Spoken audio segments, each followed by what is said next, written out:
यहाँ थूकना सख्त मना है। थूके जाने पर, पकड़े जाने पर 200 रुपए का जुर्माना लिया जाएगा।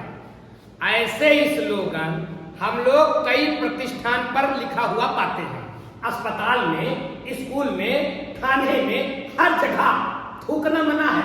लेकिन थूकना मना तो है, लेकिन थूकने से हम बाज नहीं आते हैं। पिचिर पिचिर जहां देखो वही थूकते रहते हैं। अरे कुछ लोग तो इतने बदतमीज होते हैं कि जहां लिखा गया रहता है ना कि यहाँ थूकना सख्त मना है, उसी पर पान की एक पीच लगा दिए। ऐसे ऐसे लोग हैं इस देश में बाबू। और हमारे गांव में तो मैंने देखा है कि हमारे गांव की जो काली काली सड़कियां है, पान खा खा करके लोगों ने उस पर थूक थूक करके काली काली सड़क को लाल लाल सड़क में बदल दिया है। सब लाल, इतना तो डामर काला नहीं कर पाया जितना कि लोगों का पान लाल कर गया। इतना लोग खाते हैं बाबू। भैया जो तुम थूक रहे हो लाल है, उसको तुम मामूली थूक समझ रहे हो, पानी समझ रहे हो बाबू। अमृत है, अमृत। जो जिसको तुम सामान्य थूक समझ रहे हो वो क्या है? वो लार है।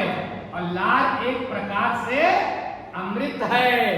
लार बनना बंद मतलब जिंदगी का चैप्टर बंद। डॉक्टर बाबू, हम लोग बीमार होते हैं, डॉक्टर बाबू टार्चिया जला करके देखते हैं मुंह में, क्या देखते हैं? लार बन रही है कि नहीं, मुंह सूख तो नहीं रहा है। अगर मुंह सूख रहा है तो तुम भी सूखने की ओर जा रहे हो। ये लार मामूली चीज नहीं है, एक प्रकार का अमृत है लार। प्रतिदिन अपने मुंह में लगभग 1.5 लीटर लार बनती है। प्रतिदिन इतनी लार बनती है और ये 1.5 लीटर बड़ी जरूरी है, ऐसे नहीं बन रही है। ये 1.5 लीटर लार बन करके अपने लोगों को स्वस्थ बनाती है। लार 1.5 लीटर बनती है और इस लार में 99.5% जल होता है।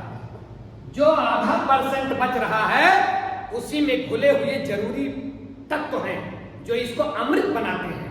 अधिकतम हिस्सा पानी है, 99.5% पानी है, लेकिन और जो चीजें घुली हैं, कई आयन घुले होते हैं, कई एंजाइम घुले होते हैं, ये सब मिल करके लार को अमृत बनाते हैं बाबू। अमृत लार जिसका पीएच, ध्यान रखिएगा, आपसे पूछ लेता है लार का पीएच कितना होता है?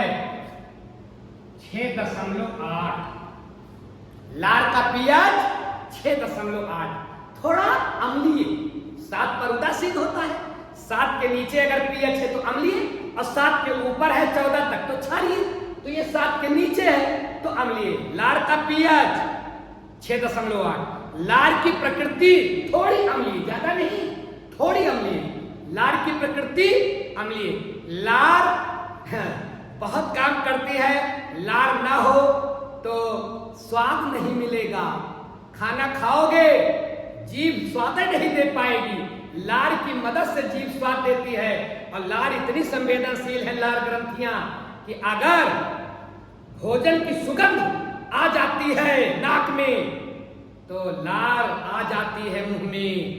और अगर बढ़िया बढ़िया पकवान देख लिया मुंह ने तो लार ग्रंथियों से लार टपकने लगती है। एक कहावत है कि लार टपक रही है, तो लार टपकने का मतलब कि मुंह में पानी आ जाना।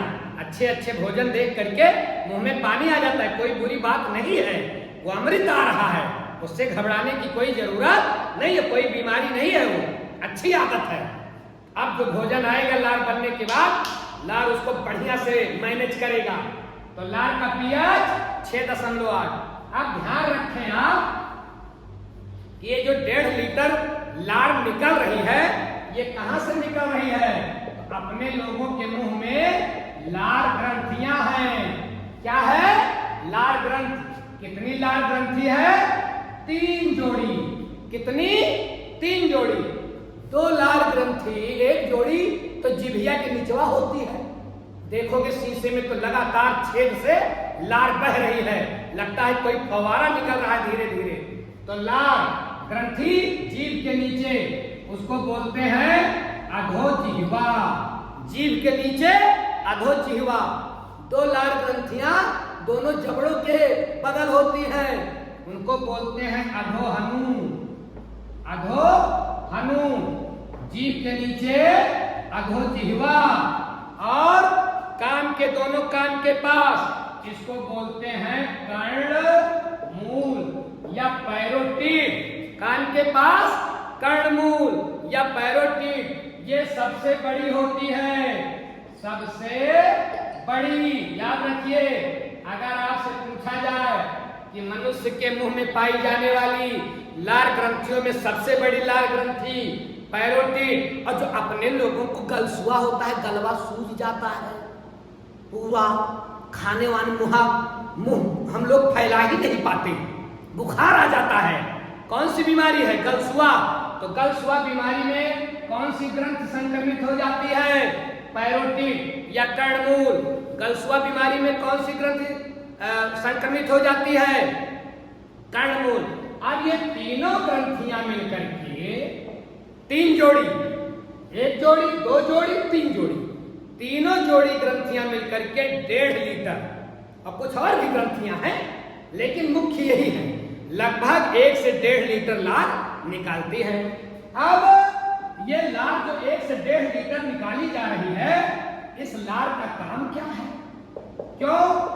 क्यों प्रकृति में ये लार की व्यवस्था की है अपने लोगों के शरीर में? तो बाबू, लार जो दिखने में पानी जैसा दिखता है ना, इसमें कई जरूरी एंजाइम पाए जाते हैं। जैसे एक एंजाइम तो पाया जाता है टाइलिन। कौन सा एंजाइम? टाइलिन। क्या करता है? ये मंड को पचाना शुरू कर देता है। मंड जानते हो? अनाज के ऊपर का हिस्सा, स्टार्च, जटिल कार्बोहाइड्रेट है, इनको पचाना बहुत कठिन होता है, लेकिन लार में पाया जाने वाला टाइलिन पचाना शुरू करता है, मंड को माल्टोज में बदल देता है। याद रखिएगा, बहुत प्रश्न आता है कि टाइलिन क्या करता है? टाइलिन मंड को, स्टार्च को माल्टोज में बदल देगा।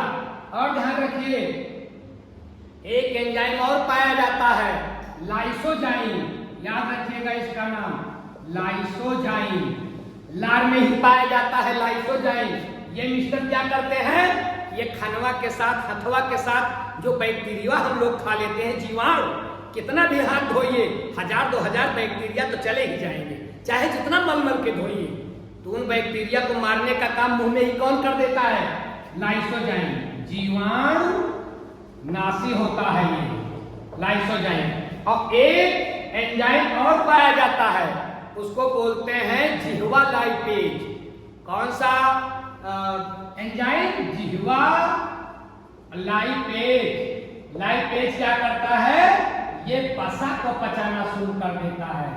वसा मतलब तेलीय पदार्थ। तो बताइए, कार्बोहाइड्रेट का पाचन, वसा का पाचन ये लार ने शुरू करवा दिया।